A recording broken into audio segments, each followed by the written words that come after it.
Perfect. All right, so we'll start. First of all, good evening, everyone. We start today's program with greetings of peace and prosperity. Please note that this event is being recorded and will be posted on our website. Let me begin by introducing myself and our team. I, Yuvish Bahati, will be your host for today. Arshad Khwaja and Hassan Shah will be moderating questions for today's program. Let me also take this opportunity to thank all our members who are present here today. Without your support, we would not be able to drive this initiative forward, and we thank you dearly for that. For those that are joining for the first time, United American Foundation is a public advocacy group based in Harford County. We are a nonpartisan entity that strives to equip the citizens of our county with unity in amplifying political voice. Our vision is to strengthen residents with full awareness of political process to make an educated choice at the time of voting. And for that purpose, we have started this virtual series called Getting to Know Your Representative. Before I introduce our guest, I would like to inform all our members that we currently have an opening for news analyst. For those that are interested, please contact Hassan for more information.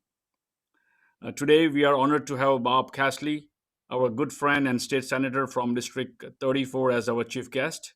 He has been member of Senate since 2015.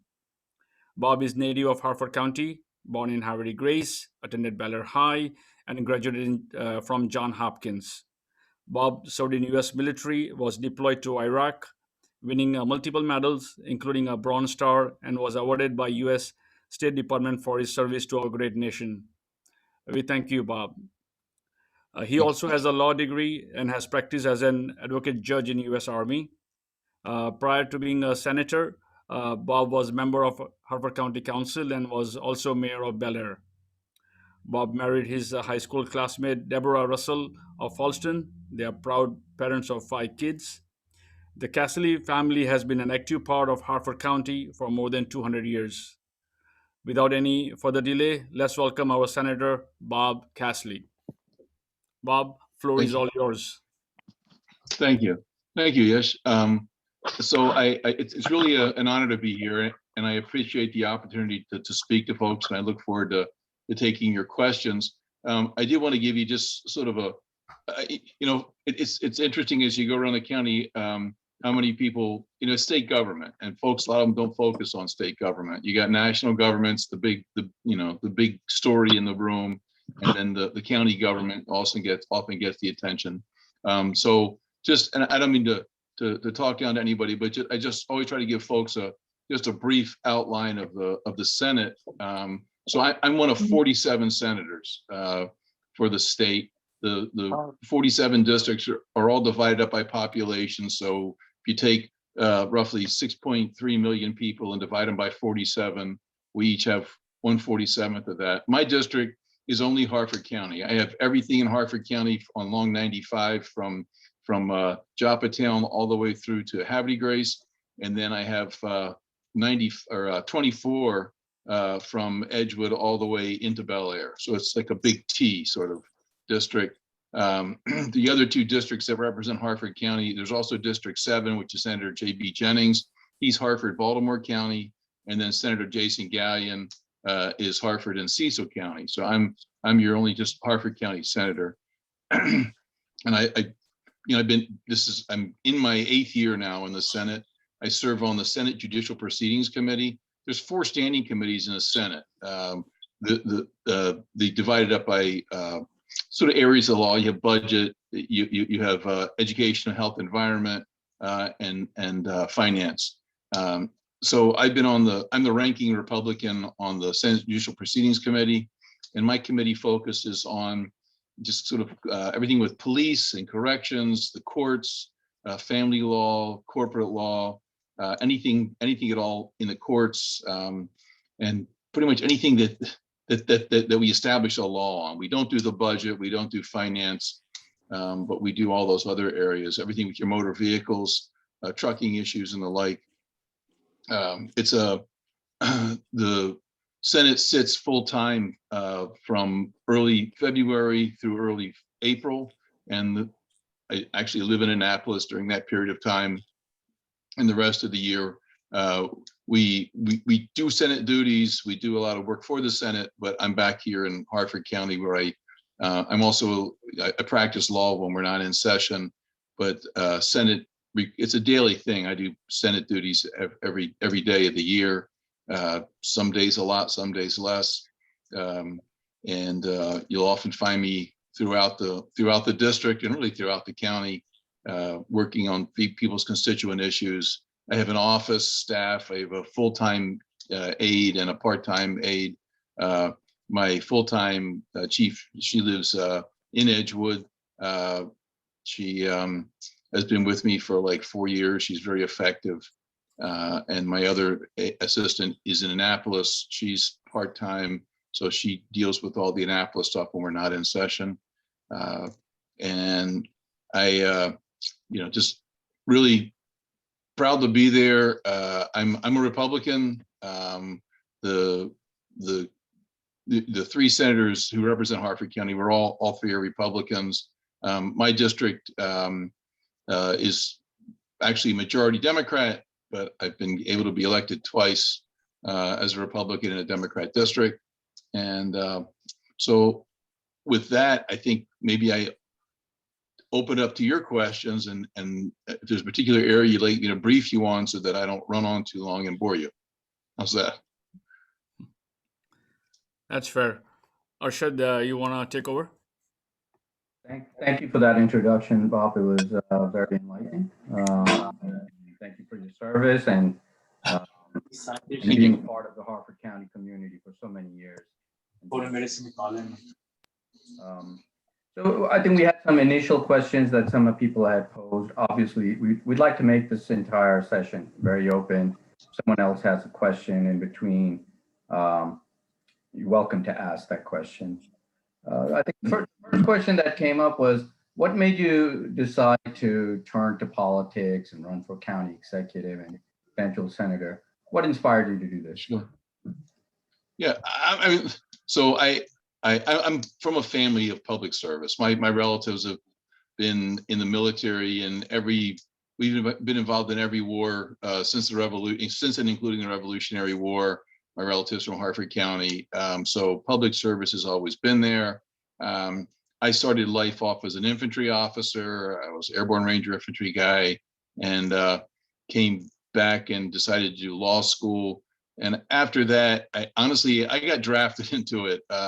There was a woman who was the first woman member of the Hartford County Bar Association, and she was in her later years, and she pulled me aside and said, I've been watching you for years, and you've enjoyed this community, and you really ought to come into politics, and I'm going to help you get into politics. And so I stepped over. It wasn't too far. My older brother, I'm one of 11 kids. My oldest brother, he was the state's attorney for 40 years in Hartford County, the longest elected official in the county's history, for 40 years. So I'd helped him out running his campaigns, and so I certainly wasn't a stranger to politics, but it wasn't something that I really aspired to. But once you get into it, and my first office was on the Bel Air Town Council, you realize how much of a difference you can make, and that how important it is for people who are motivated to help the community and not themselves to be involved. It takes a lot of time. There's a lot of effort to running for office, to getting elected, and then to governing. And the pay is not what you come in it for. I've always been fortunate that as a lawyer, that's been my bread and butter. And you lose money by getting in politics. You don't make money. But I've always felt it's very important to have people in politics who want to be there to help the people, and not because they need a job or they need the benefits or the like. And I've always kept myself that in that framework, so that I can just do the right thing. I don't have to worry that, well, if you do the right thing and people come against you or something, and then you get thrown out, you won't have an income. I'm like, well, if I get thrown out of office, I'll actually make more money. My wife will be happy to see me making more money than I do in politics. But I do enjoy it. I enjoy serving the people. We've been able to do a lot of, I think, great stuff for the community. On the town council, I was a member of the county council as well, and now in the state senate. It's always gratifying to see changes you can make, things you can do to help a lot of people. So that's the short answer, I guess. Do you have any future political plans or? um, Well, so I filed to run for county executive for Hartford County. The race, the primary election is a year from June, so it's a whole year away. But when we're sort of at the top, when you're going for county executive, you need to kind of say early, because all the other offices kind of figure out what they're going to do from the top. So it's important for the people running for county executive to come out early and say, this is what I'm running for, because now other people say, okay, well, you're not in the Senate anymore, so I'll run for Senate. And then some people say, well, if you're going to run for Senate, I'll run for delegate. And then other people say, well, if you're running for delegate, I'm going to run for county council. And, on and on and on, it trickles all the way down. So it's important for the people running for county executive to step out early. So I've done that. I've got my webpage. It's countyexecutivecassilly.com. So please feel free to check that out, countyexecutivecassilly.com. And so that's my future. We're off and running. I have my initial fundraiser June 9th. And you can go on my webpage and check it out, see what I'm doing. I just posted a new video on the homepage. It was just posted I think yesterday, and that's out. And I've been out politicking already for that office.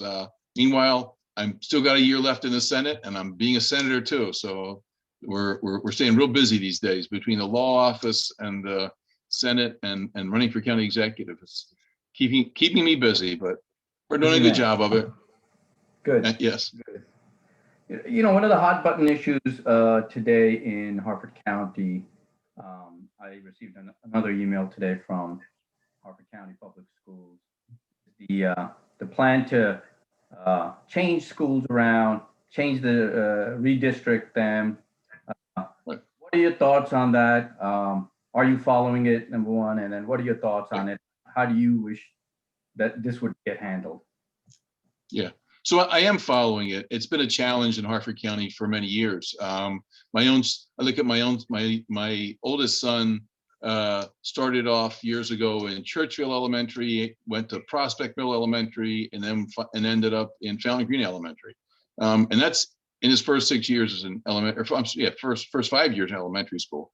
So that's a lot of moving around, and so I know firsthand how disruptive that is. It's disruptive to the child, first of all, and it's disruptive to the family, because particularly if as a parent, you want to get involved in your school, so you want to learn the teachers, the administrators, the schedules. You want to the other parents. You're more effective. The more stability we have, the more effective our schools are, because parents get to know each other, and that's really building a strong school is part of that. Is building a strong community around the school to support it, and parents go over and help out, and they know the teachers, and so in the ideal world, absolute stability is important.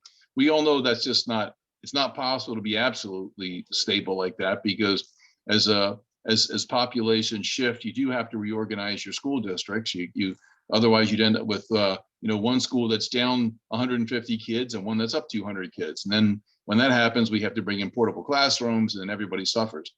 But I did do a letter to the members of the school board that was delivered prior to their latest decisions. And the position I took was, the intro, basically what I just said, that I recognize it's something that has to be done. But when they do that, it can't just be a numbers exercise. You just can't sit down and say, oh, look, the school's down, the school's up, let's move these kids over. You got to recognize there is a negative aspect of that, and you got to try to recognize them. It ought to be a goal not to move a child who's already in school. If there's a child who's going to a particular elementary school or middle school or high school, let them finish that. Don't move them out of that. And if you have a family that's got a kid or two in there, so the parents can stay a part of that school and a viable part of that school. So that's important as well. It's also important to recognize feeder schools, so that you don't end up with where your kid is now been moved to a high school that's so far away from your home, or a middle school, that you now find it difficult to participate. You can't make particularly in middle school and high school, where they have after school activities at the schools, where the parents might want to go and watch their kid run track or play baseball or something and not get to do that. So it, you know, we've tried, I think in the history of the county, tried to be sensitive to that. In the early years, we were not at all sensitive to that. And that was unfortunate. I pushed back on that when I was initially on the county council. And I think that we've all benefited from that, but it's the Board of Education's responsibility. That's up to them. We all we can do is encourage them. And of course, another way to thwart that is to, as what we have done over the years, is to build more schools.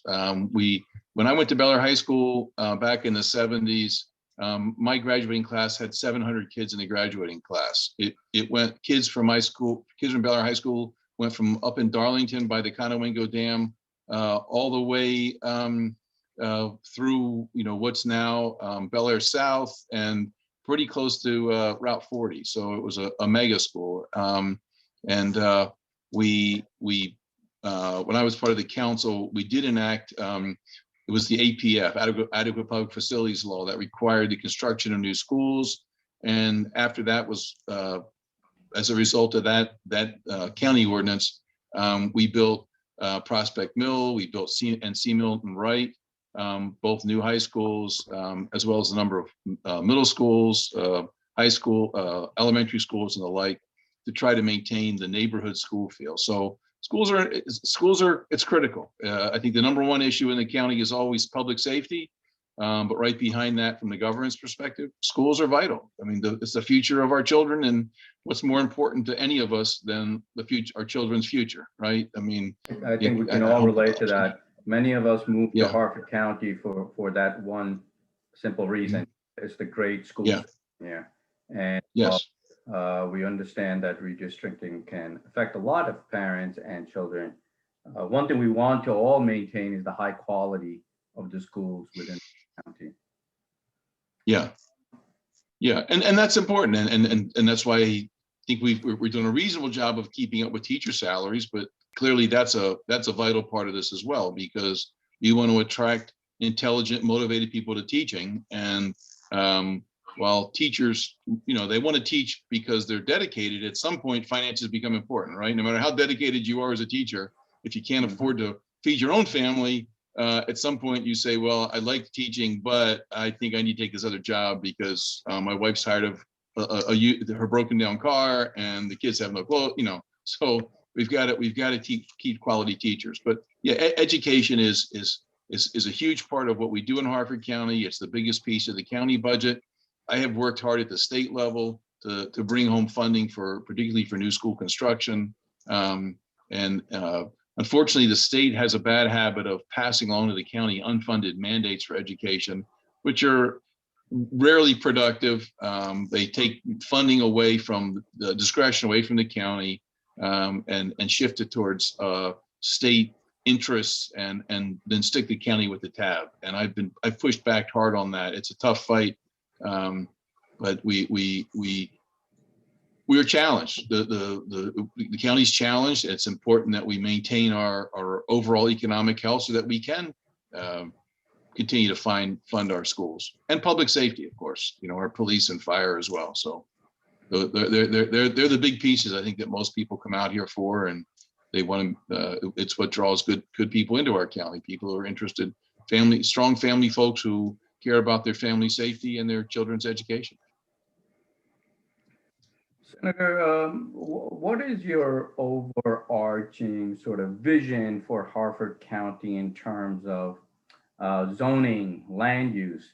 I think we all understand it's fairly rural here. However, there is significant growth in terms of population. And I think all of us are considering how to balance this. How do you see Harford County, let's say in the next 10 years, 20 years? How would you like to see it?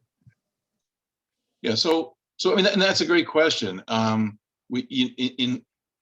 I was born, 95 at 543, that was my family farm.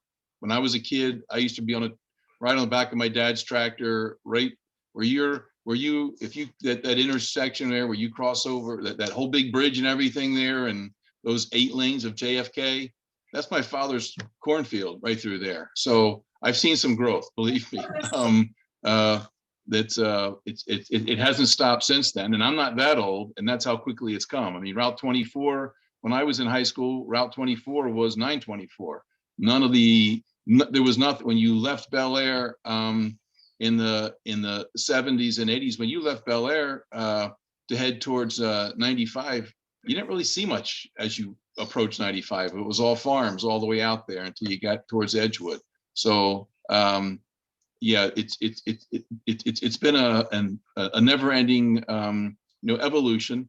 Look, Harford County is in a sweet spot between the New York, Philadelphia market and sort of the Richmond, Washington market, and they're both pushing aggressively in our direction. As those markets become ever more populated and expensive, families come here where you can get affordable housing and a safer community where we don't have the crime is really quite low here in Harford County, and and with excellent schools and just a general quality of life. So what we need to do is the worst thing we can do is just to have growth happen, right? It just sort of sit here and watch it happen. What's very important is that we work together as a community and all parts. In about 2 years from now, we'll have our next master land use planning will come before the county council. And that's a major undertaking where the entire community weighs in on how they want to see our county grow. And I think it's important as a county executive that what you're looking at is people who are open and concerned about all parts of the county, not just particular parts, but the entire county and all segments of the population and all the needs. I mean, you have folks who are just they're here for the bedroom community, and they're not part of the business community because they work in Towson or Baltimore or Delaware. So they have certain interests, but then you have other folks who make their living here, and it's important to look at their interests in sustaining their businesses, allowing them to grow. So what's really important that we do is step back and not look at things from hey, this is what I want, this is Bob's plan, not what any particular friend of mine might want, or any particular person who might throw money in my campaign, what they might want. What's important is that the community comes together and we establish a strong vision for what Harford County is going to look like over the next 10 years. And the system's set up that we kind of do like, it's roughly what you do kind of moves forward on a 10-year clip, roughly. And it's important that we do come together and do that visioning and then have the integrity and the professionalism to carry that vision forward. I think, and within those parameters, look, it's important that we do maintain our open spaces. People enjoy those open spaces. They're available. That's what sustains our agricultural community and a lot of our wonderful recreational facilities and our streams and open spaces. At the same time, we've got to grow. Our businesses need to stay healthy. They can't do that if we try to shut them off. We've always got growing needs for more housing, and so we've got to address those. But the important thing is that we do that in a fashion that benefits the community, not in a fashion that benefits any particular person or any particular group of folks, but that benefits our community in general and addresses everybody's needs and concerns and interests. And to do that, it has to be an open and fair process that brings in intelligent people, visionary people from in the community and even beyond. And we develop a workable plan, and we work the plan. And we have competent. It's important to have competent, well-managed folks at the county level to then carry that vision through. And so that's my goal with land use. And it's not Bob's plan, it's the community plan that we need to work and address everybody's issues and everybody's needs fairly, with a goal towards maintaining our quality of life. And quality of life involves a lot of things, from a healthy business climate to plenty of open space and ball fields and adequate room for, our schools and our transportation systems, roadway networks. We have far too many intersections right now that are at below satisfactory level. We've got to look at those, looking at roadway networks that might have to be expanded in order to facilitate transportation. Transportation is critical in our county. If you can't get there, it's not happening real well, right? It hurts our economy, it hurts our quality of life. So, Yeah. I believe okay. Sadiq has a question. Go ahead, Mustafa. Unmute yourself. Great. Thank you, first Senator Cassilly, for joining us today. I had one question. It's a bit of a two-parter. So you mentioned that input from the community is critical, right? When elected, if and when you elected as the county executive, how do you see your first 90, 120 days going as executive? And what technical strategies do you recommend that we can take, right, as community members, and that you could advise your administration to do to further sparse out what the needs of the community and encourage the community not only to participate, but educate the community on why it's important? Sure. So as far as what the plan is for the first 120 days, I'm actually getting a jump on the first 120 days because I know that what's the old adage that everybody has a plan till they get punched in the nose, kind of a deal, right? So your plan is gonna no matter what your initial plan is, there's gonna be a lot of stuff in your first 120 days, staffing, organization, and a lot of stuff that the community is gonna say, hey, just do that anyway, right? So, but we know it's gonna chew up your time. So I'm already out doing those listening sessions. I'm already begun going around talking to folks. And in my current role as a senator, it's not land use. As a senator, you're dealing with the criminal laws, the police, the courts. So land use is not part of a senator's bailiwick. But I'm already going around talking to members of the community, trying to get as many as possible, divergent views, the business community, but of course the business community is pretty divergent too. I got people that are grocers and people that are defense contractors and everything in between. So talking to them, people in our school system, people in our parks and rec system, moms and dads, and people have different interests throughout the community. I mean, you have being a mom, of a couple of kids up in Darlington is a lot different than being a mom of a couple of kids in downtown Edgewood. So, looking at everybody's needs and interests and what they're really what the concerns are. Obviously, I've been doing that for my whole life, but things change rapidly. So we're already looking at that. But I think the important thing to do is your time as county executive goes pretty quickly. And what you want to do is because everything takes time, right? No matter what you do, it's going to take a lot of time. So it's important to establish your priorities and then work those priorities for hopefully 8 years. The max you can serve as county executive is 8 years.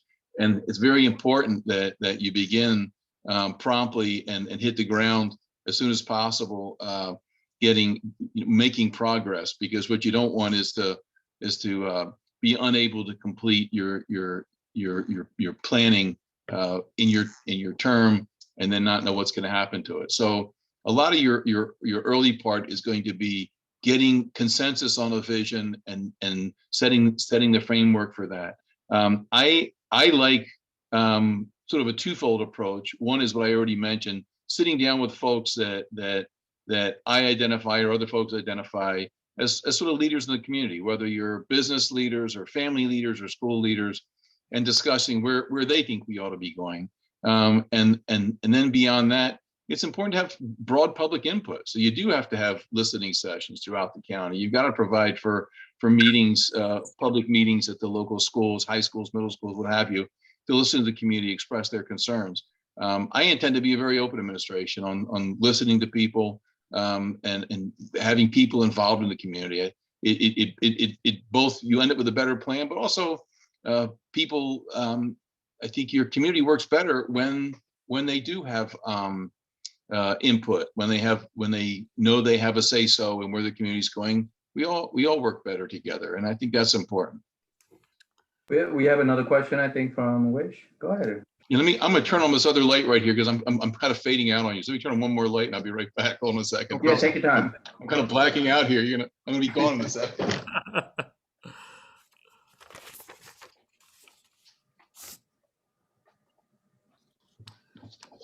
Hey, That's a little there bit you better, I are. guess. Oh, There. Yeah, I'm sorry.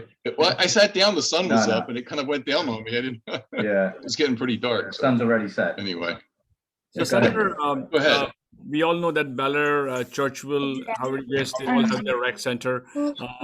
What's your stance on City of Aberdeen funding their new activity center? Yeah, so yeah, that's good. Look, I'm big on rec centers. I think that supporting our youth is vital. I as a child, I benefited a whole lot. I grew up in the town of Bel Air, which helped me because my father, my oldest brother were both away in the Vietnam War, and having a local rec center was a vital part of who I was as a young man. I think really as an older person that I had opportunities to go to it was mediocre rec center in those days by today's comparison, but it was still an important part of my development because my mom with a large family just could not, she didn't have the time to spend with me. And so to be able to have a public rec facilities was amazing part of my personal development. Look, I know that there's the issue of is the county funding, is the city funding and the like. The counties, I think your rec centers are more like your schools, quite frankly, because your schools are funded by the county and the state, not by local municipality, and the rec centers are an extension of that. So I think it's important that you work together on any rec center with them in the municipalities, quite frankly, to share that burden and recognize that the burden of raising the kids is really more of traditionally a county burden than a municipal burden. So I think we all need to work together and in the end work it out and get the facilities open because the kids need it. Is there anyone else from the audience who would like to ask a question? So, Senator, I know you mentioned security a few times earlier, and I think we can all agree that that's paramount to all of us here as residents of Harford County and residents of anywhere. Security is always the number one concern. You've been in this county for many, many years. One thing you've probably noticed is there's a growing population of minorities in the county, and the concerns of the minorities are always, are they protected? Are they going to be secure in this county? Can they raise their children in a safe and secure manner? So I'd like to hear your thoughts on that. Sure. Look, I think public safety is, we talk about a lot of other things, but if you don't have public safety, you don't have anything. And public safety, of course, means the citizens feeling like they're treated fairly and they're part of the public safety infrastructure. We've been blessed in Harford County to have. This was an issue that I defended years ago as the county council. We have an independent elected sheriff. The other larger counties of our size, they have their police departments are under the control of their county executives, their mayors. And our system, in my view, is far better with an elected sheriff, because what you see is like in Baltimore City. In Baltimore City, public safety is totally politicized. It doesn't respond to crime, it responds to politics. The objective is not to reduce the level of crime and make people safe, it's to make political points. In Harford County, when the sheriff runs, the county executive and the county council's only role with regard to the sheriff and the policing in Harford County is to provide them money, provide them with the money to buy patrol cars and to pay the officers. We don't control the sheriff. The sheriff is his, and the sheriff, because of that, he stands for election on one issue, and that's public safety. Is he providing public safety for for everybody in the county. And if he's not, then he gets dinged for that, and he can get run out of office. And sheriff elections are very contentious in this community, because if people feel they're not being properly secured, the sheriff's going to be bounced right out of office in a heartbeat. And they run on their record for public safety, and that's very important. When we look at the one thing that you note in the Senate, which always surprised me, is in Baltimore City, the murder rate in any given year would be 350, 360, something like that. Baltimore City is totally surrounded by Baltimore County, well, almost totally surrounded by Baltimore County. Baltimore County's 900 and some thousand people. Baltimore City's, I think, in around 600, maybe into 500,000s now. But with that, Baltimore City, with their murder rate of in the 360s or so, Baltimore County would have a murder rate of like 20. You're like, wait, but there's no wall between the city and the county. And oftentimes when you drive in from the county into the city, you don't realize when you've entered one or the other. There's no quick demarcation. But what you have is that in the county, they were serious about law enforcement. They didn't politicize it, and the city totally politicized law enforcement and degraded it. So, for example, you would literally have you would listen to the tapes taken from a drug bust where or other criminal activity where they would do bugs on these people's phone, and they would say, well, let's meet somewhere, and the guy would give an address for the meeting, and the other person would say, no, we can't meet there. And they say, why? So that's in the county. You got to go back in the city. So what do you? Yeah, because in the city, for robbery, you'd probably get a year in jail and you're out, you're gone. In the county, for the same offense, you probably do 10 years. I mean, and then you come out to Harford County, and we're very unfriendly to criminals. I mean, you get guys from the city who are on their third and fourth and fifth felony, and they've always gotten away in the city with the hands, with a slap on the wrist and a finger wag. They come out here and they say, oh, well, in Harford County, when you break into somebody's home and point a gun at them and steal their goods, you're going to do at least 10 years, if not 15, in the DOC. And the people from, these guys are like, well, what? I mean, we were expecting, I do a year or something and walk for this. This is outrageous. Like, no, we take you coming into people's homes and threatening their lives. That's not a joke. It's not a minor punishment. You're going to go do serious time. And because of that, and that alone, we've had, in Harford County, what we in a given year, we might have a couple of murders. It's really, the murder rate is very low. Our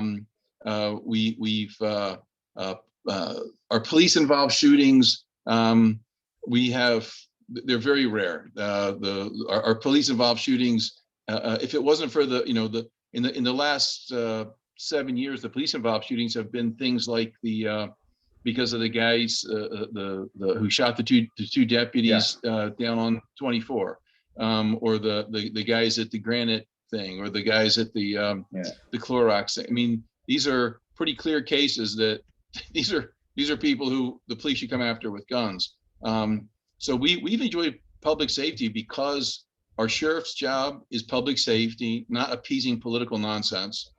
Because our state's attorneys have gone after crime and prosecuted it successfully and professionally, and they demand harsh sentences for violent crime. And our judges have imposed sentences commensurate with the violent crime, and are above that totally distinguishes us from what you would see in Baltimore City, where there's a very crime is it's just not as serious. Hey, you broke into somebody's home, so you raped her, so you stuck a family up at gunpoint, so you shot somebody. It's like we don't look at it that way.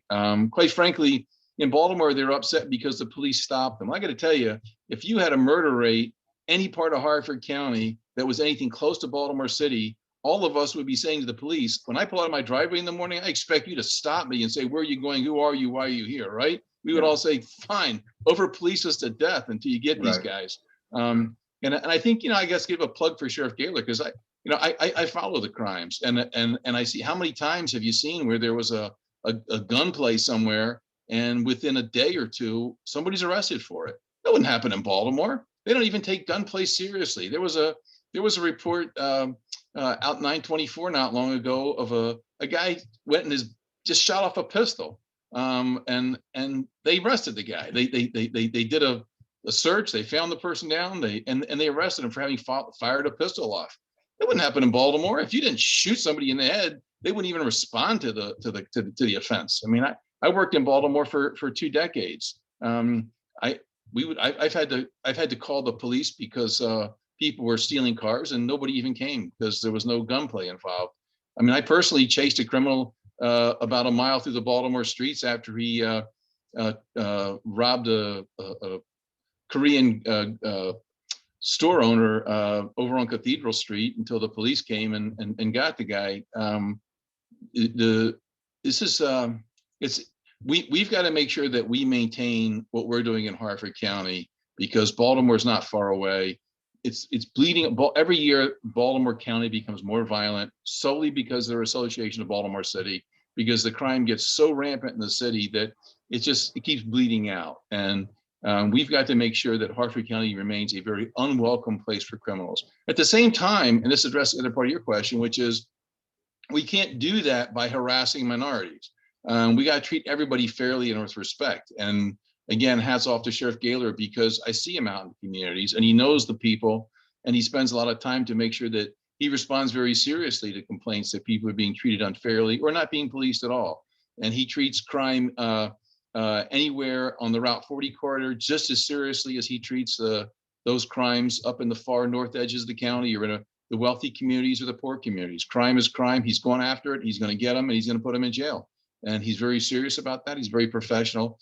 And we get that kind of policing because we have an elected sheriff. And we don't subject that the wisdom of the people to elect you to the chief law enforcement officer because you're a good cop is not subject to political whims of some politician who wants to jerk the police officer around, who's never carried a weapon, who's never putting their life on the line for anybody, who's never ridden in a dark patrol car, who's never confronted an armed assailant in a darkened alley or in a warehouse at night. Our top cop is a lifelong cop. He's seen action. He knows what it's like, and he supports police, and he enables police to be good professional cops. And when our cops go out, what they have to worry about is catching the bad guys, and that's what they got to worry about. And doing it fairly and consciously. They don't have to worry that people are going to come after them. And look, it's also our citizens too. Because when people in Harford County, we help our cops out. If I dare say, if you saw a policeman wrestling with somebody on the side of the road, probably 4 or 5 citizens would stump out and help the cop wrestle the guy down and take the weapon and help the cop. In some parts of this state, they would get out and take their cameras out to watch and see if try to sue the cop for having done something wrong in the struggle. So we're very fortunate, but we can't take that for granted. That's critical because you allow this stuff to metastasize, and the next thing you know, the public safety that we've enjoyed is gone. And we got to work hard. We got to make sure that we have a good sheriff, good station. Any down, the bad guys recognize that we don't take crime seriously, and then we're all in trouble. Yeah, thank you for that response. Yeah, Arshad, I have a question. Yes. Yeah, I have a question. So my son started Bel Air middle school a couple of years ago. He's now in high school. And we came across, let me turn on my cam first. Sorry, you can see. So sorry, I'm in 2 different places. Please don't ask why. You got 2 different cameras on. You are. Yeah.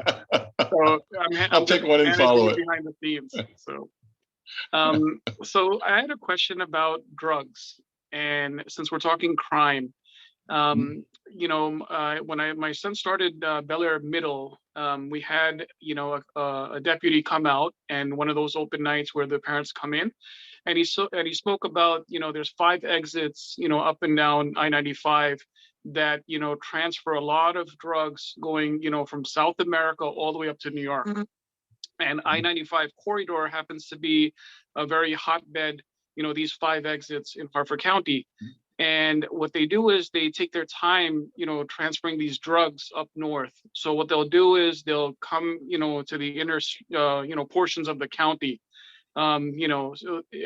just the thing is, it's a very scary thing to think about how that's being done, and the trafficking of the drugs going up and down, more going up than down. But in that, is there anything that we should be cautious of, or to look for, or anything like that you can probably share with us, so we can keep our eyes open, so that when we are traveling around that vicinity, we see something that is out of the ordinary? Is there anything that you can, shed some light on that? Yeah, sure. I mean, look, I'm not a law enforcement officer, so Mhm. I would encourage you to bring the sheriff on to answer part of this question, because he would be glad to come on and talk to your community here, on the things. I mean, is 95. Look, it's an avenue for legitimate commerce, and we all make lots of money off of 95, and the country could not, the East Coast would be a far different place for commerce without it. But with every opportunity there's for good, there's an opportunity for bad. And when 95 was built, there's a lot of people did not want interchanges, because exactly for what you're saying, that interchanges bring good and bad.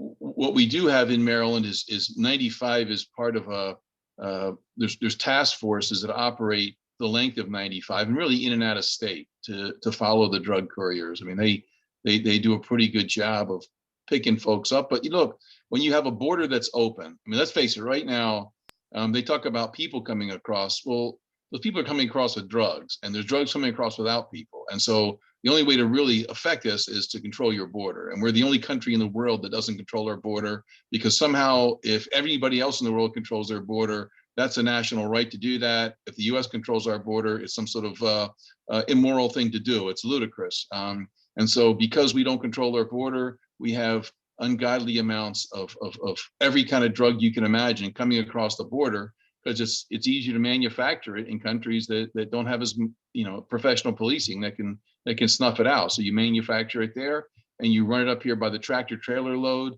and the car load and everything else. So do we have a serious problem with that? Yeah, and the entire 95 corridor does, and all the corridors do, until we actually take our border seriously. But our task forces are state police, sheriff's police, county police from other jurisdictions, local police are involved in task forces that work on this. The National Guard's involved. There's a lot of effort out there to interdict the drugs and to fight back on this. The interesting aspect of this is, you all heard of the gun trace task force from Baltimore City. That was that group of police officers that went rogue in Baltimore, and they, most cops are good, but that was a bad group of cops in Baltimore. They got caught. The reason they got caught wasn't because of anything Baltimore City did.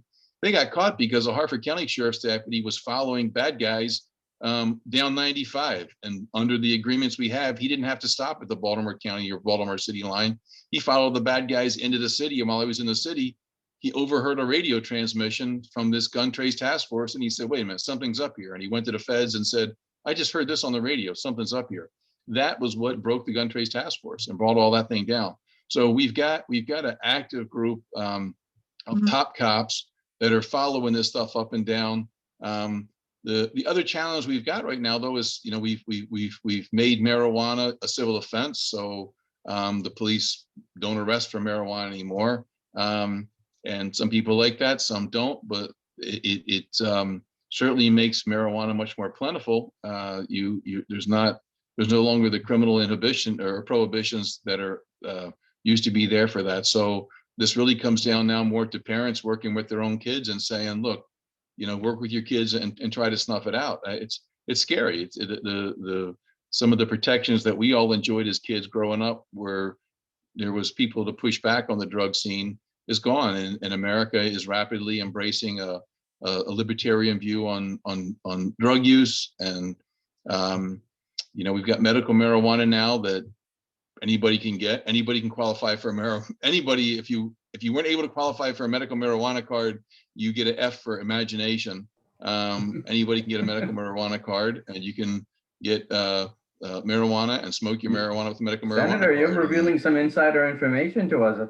No, I sit on the committee. It came through my committee. I watched it all. I'm like, I listened to endless testimony. During session, I didn't mention this part, but during session, we sit and listen to testimony Monday through Friday. I'm sorry, Tuesday through Friday.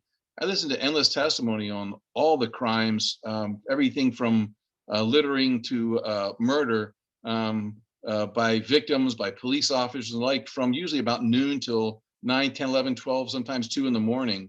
So I've heard endless testimony on all these things for the last 7 years.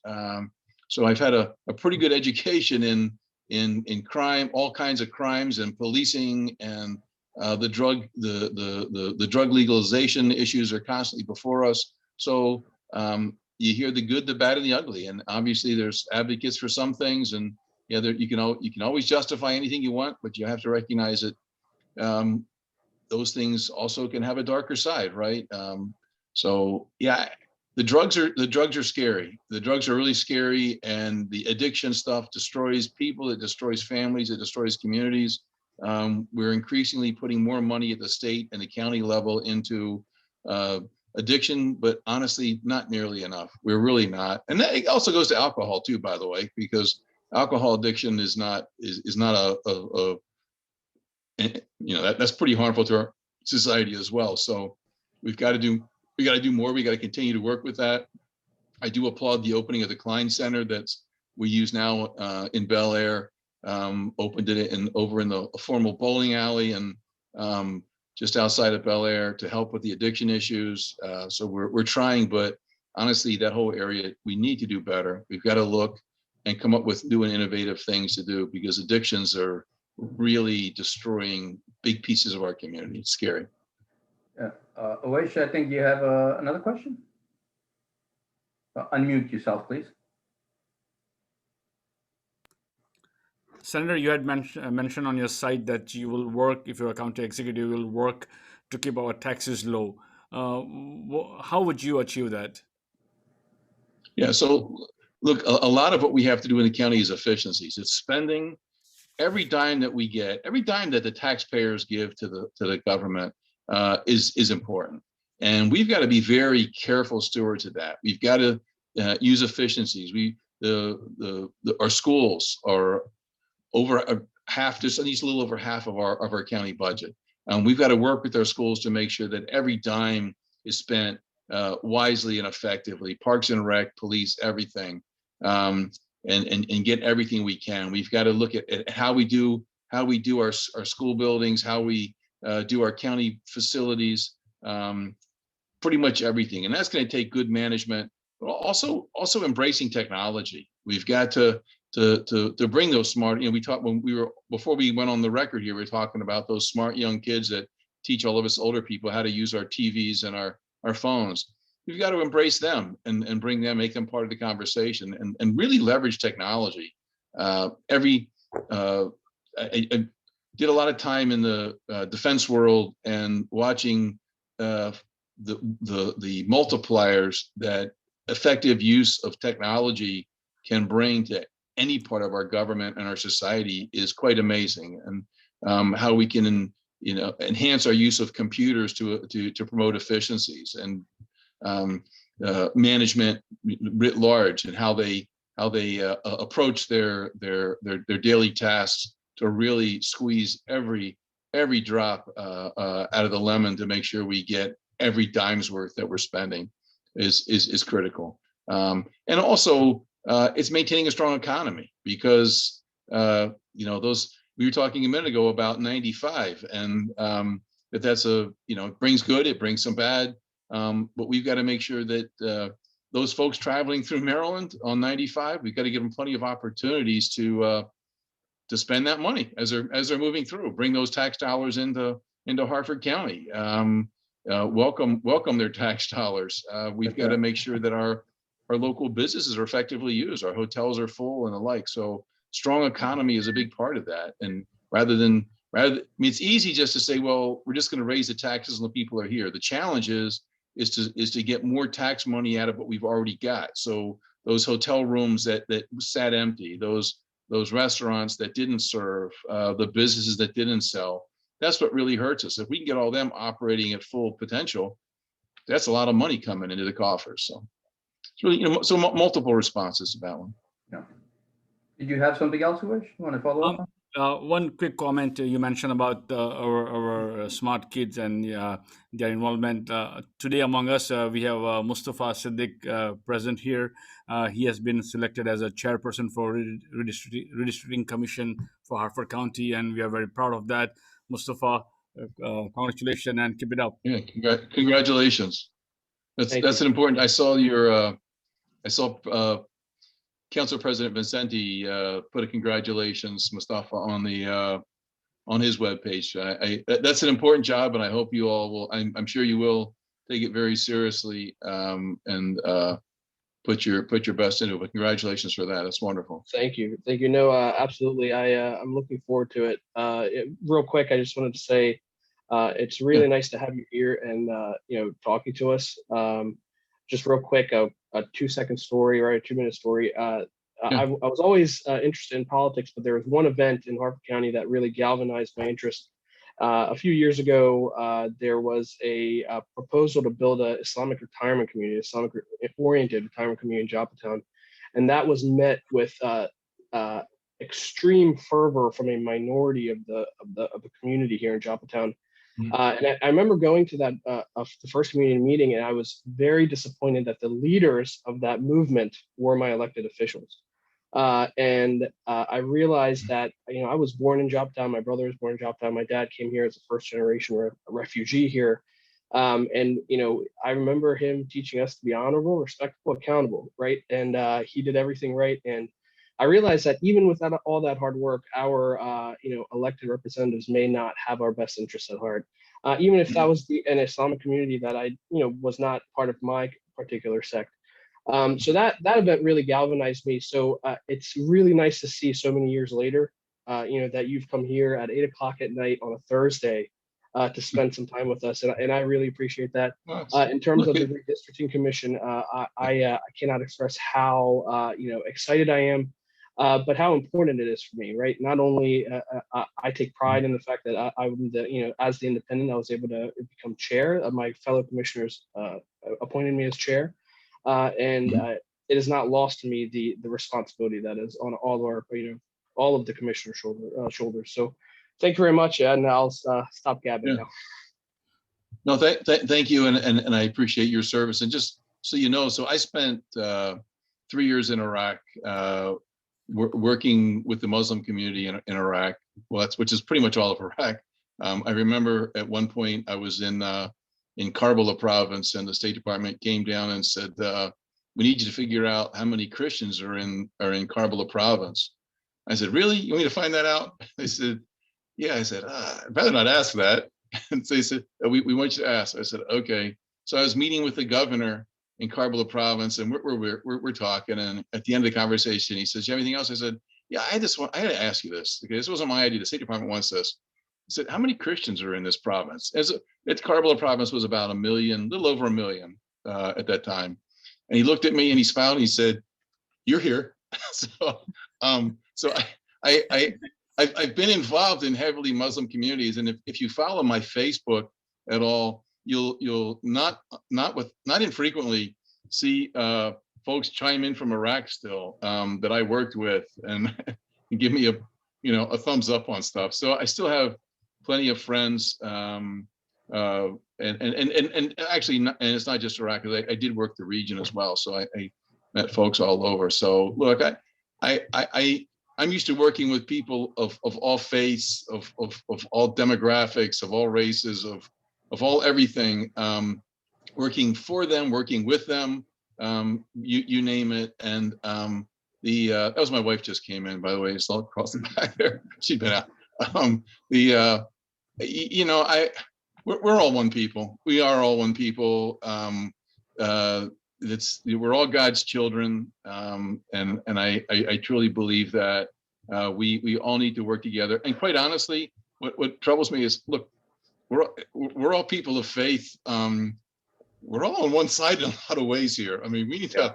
There's a lot of folks out there who are not on the side of faith, and those of on the side of faith need to get our act together, because we've got a lot more in common and some critical That's right. issues in common, and we need to preach the glory of God, whatever faith, under whatever faith you want to worship God in, but we need to stand firm and tell people, how wonderful and loving our God is, and not fight about how we pray every day or whatever, whatnot. So I'm totally comfortable in any setting. Believe me, I've been around the world quite a bit, Yeah. and I've been there. Yeah. Thank you for that, Senator. That's certainly appreciated. Those. Yeah. I guess Absolutely. maybe a segue. Typically, as a locally elected official, I wouldn't ask this question, but you do have a unique perspective about the Middle East, and we know that's high on everyone's agenda at this point. Sure. Middle East issues, and we heard about a ceasefire just tonight. Do you think they're all? I didn't see the news tonight. I'm sorry. Yeah, I missed the it news. just came out, right? Yeah. You see possibilities of peace there, and that, like you said, we're all humans. We need to all get along. Your perspective on that? Yeah, I do. Listen, here's something that really struck me was fascinating was, we often talk about the dark side of the internet. Because it does, it brings pornography, it brings a lot of things that are unhealthy for people's lives. But something that really struck me dealing with young people in the Islamic world was, in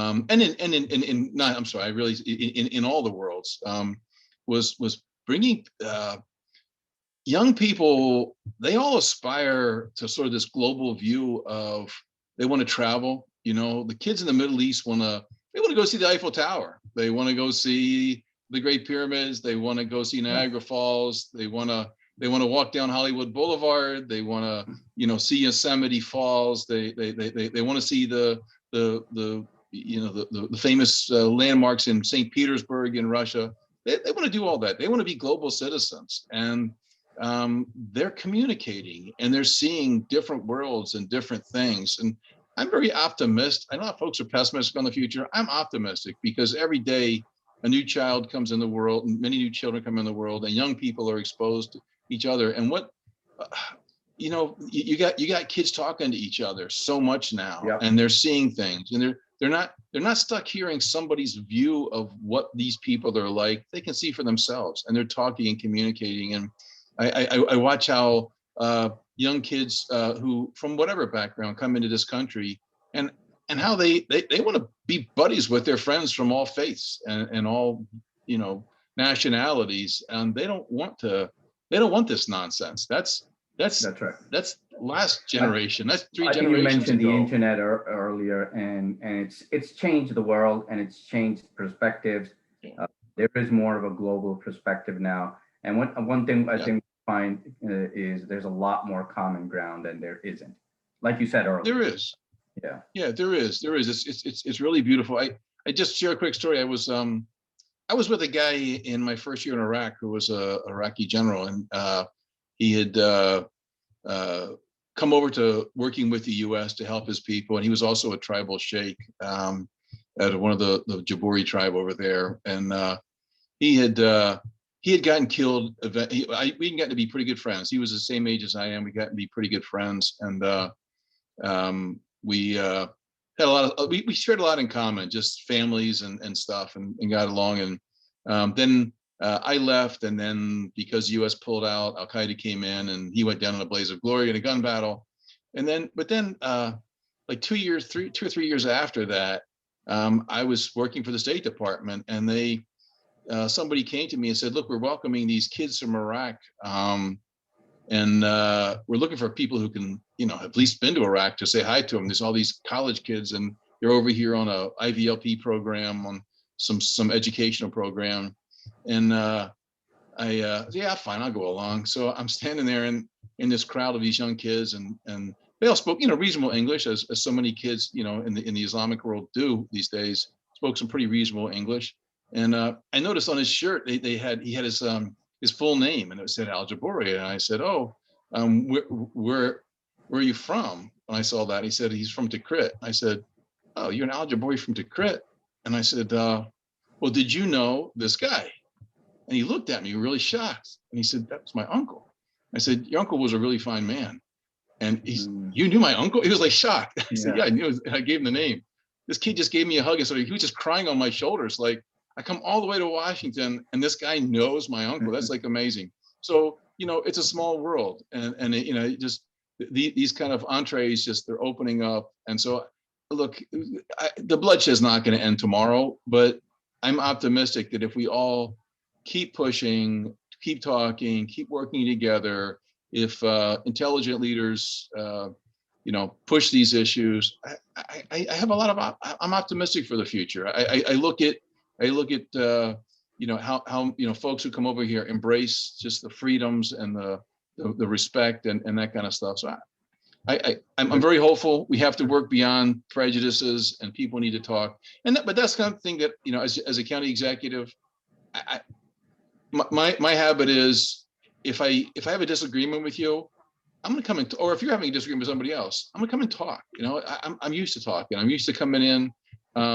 I've talked to people who truly hated me. I know that. I mean, I know for a fact I know that's the case, because they tried to kill me on my way to the meeting, and I know that. So that's pretty good hatred when you survive the assassination attempt, and you still come in and talk, and you sit down and you say, listen, enough of this. Come on, let's talk. Like, I should be. They're looking at you like, you're not dead. So I know what that's like, and you just overcome those things, and you say, look, we've got to cut this crap and start talking. So I'm somebody who wants to work together with people, of all people, and bring people together, find common vision, as you said. There is common ground. It's mostly common ground. Find that common ground. Differences are always there. I mean, a lot of you are married, right? Somehow we overcome those differences. They're always there. So we can overcome those in every part of our lives, and move forward. So I'm an optimist, and I look forward to working with you all at your next county executive primaries next June, a year from this June, and then the general obviously would be in November following that. So it's a long time to go. In the meanwhile, I'll be in the Senate. Hopefully this year won't be as contentious and difficult as the last, when all the anti-police legislation was at the top, because I was the point man on that, and I didn't sleep for 3 months. My health is still recovering from 3 months of those hellacious battles. So, Senator, I know we're up almost on the 1 hour mark. I have one other question from one of the audience members. Hopefully make it quick. Azhar, did you want to say something? Yes, thank you. I'm sorry, I'm under the weather, so I may not sound as pleasant as I usually do, which is in itself is questionable. But anyway, I just wanted to follow up on your thing about faith, which is great. Living together in harmony and faith and all that stuff. What are your views about people who don't have faith, atheists, non-religion? Given that in United States, there are more than a quarter of people identified as belonging to no faith. How does that affect your policies or worldview? Look, I mean, I don't pursue a policy to recruit people to faith. That's not the role of a state senator or a county executive. My role is to work with people of all faiths and people who aren't of faith. I simply believe that because I am a man of faith, I think that people of faith share a certain quality in their views on life. I think we share a common goals and priorities with serving God, protecting our families, family unity, family strength, and working every day to praise God. And that's what motivates us. I think people who are not of faith, I think they lose out. I mean, I think it's unfortunate, but I don't look down on them. I pray for them and hope that they will someday acquire faith, if they've lost it or if they never had it. But I certainly don't think the less of them. That would be that's not my role in the world or in life. I pray that they'll find God, but in the meantime, I am happy to work with people of all faiths and no faiths, and try to achieve effective government policy. Okay, thank you. Does anyone else have a quick question? I know we've really gone over our time limit here. That's okay. Yeah, thank you. So maybe I can sort of wrap up for you and say that Yeah. I appreciate hearing from folks. I'm on the I've got my email. You can look me up on the right now. My webpage is countyexecutivecassilly.com. You can communicate with me that way. So you can email through there. You can call my Senate office. Just it's on the World Wide Web under the Maryland Senate, District 34. You can call my office. Glad to hear from folks on these issues or anything. We do constituent services as well, and I look forward to hearing. If encourage you all to bring your families down to Annapolis at some point. I encourage you. The Maryland State House is the oldest state house in continuous use in the United States. It's got a wonderful museum. It's a location where George Washington resigned his commission, the first victorious general in the history of the world, to say, I've just won the revolution and I'm going home to live on my farm, and I resign my commission. And there's a wonderful museum in the State House, if you haven't seen it, to that event, with including large life-size George Washington standing before in the old Senate chambers, which was restored by the artisans who built Williamsburg, so it looks original. And his original speech is actually Peter Angelos and some of his friends bought the original speech manuscript, and it's there right outside the old Senate chambers. So please come down, and it's a great half-day tour of the State House. It's all a museum. So I encourage you. It's back open now post-COVID. So I encourage you to take a look at that. And then during the session, if you ever want to come down, let us know. It can always be fun. Hopefully this year we won't be under COVID restrictions, and you can get up and you can watch the proceedings in the House and Senate. And then General, just please get out, and love to see you out on the road. If you see him at any events, please go up and say hi, and love to talk to you all. Senator Cassilly, my name Thank you for the invitation. Yes, appreciate it. Thank you. Anytime. Senator Cassilly, my name is Amir Iqbal. I'm sorry, my camera is not working. I cannot put myself on screen. I have a quick comment to make. Let us know how we can help as a Muslim community, how we can help you moving forward, or in your elections or whatever, because we want to be part of this mainstream. And our community is kind of new in in politics. We are trying to make connections and all that. So let us know how we can help you, because we have some people who have deep pockets too, where we can do some fundraisers and we can help you, obviously. But we need to work as a team somehow. So let us know how we can do that. Absolutely, and I'll talk more with you, Yesh, on the side, but just on a superficial level, again, www.countyexecutivecassilly.com. There's it has my news on my fundraiser. My upcoming fundraiser is June 9th. Love to see any of y'all want to come there. There's also sponsorships available, and I'm glad to come back and talk to you all anytime. Takes a lot of money to run for county executive, so I'm working hard. I'm out every day, plugging away at that office, meeting with lots of folks. But yeah, love to have you. And again, talking about involvement, I think Mustafa Sadiq, his example is exemplary in pushing your community, the face of your community forward, because the more people see you all out, and I'm every bit of confidence that Mustafa is going to comport himself in a manner that people are going to say, he's a pretty fair dude. He's smart and he's fair. And that's what they're going to judge him on, right? Because they're going to see this guy up there who's going to be very fair, calm, and rational, logically focused, and who's fair, and not petty and all that. And they're going to say that's their impression. And so putting folks in positions like that, I think that's a big win for you all. So hats off to you for pushing Mustafa forward and getting him in there. I think that's excellent, and I look forward to working with you all for the rest of this year up to the election, and then for the next 8 years beyond that. So thank you, Bob, for taking time. We really appreciate it. I'm sure most of our attendees might be reaching out to you via email, but we look forward to work with you, and we'll stay connected for sure. Thanks. Take care, John. Have a good night. Thank you. Thank you. Thank you. Good night. Thank Good you. night. Thank you. Good night. Okay, perfect. Mustafa.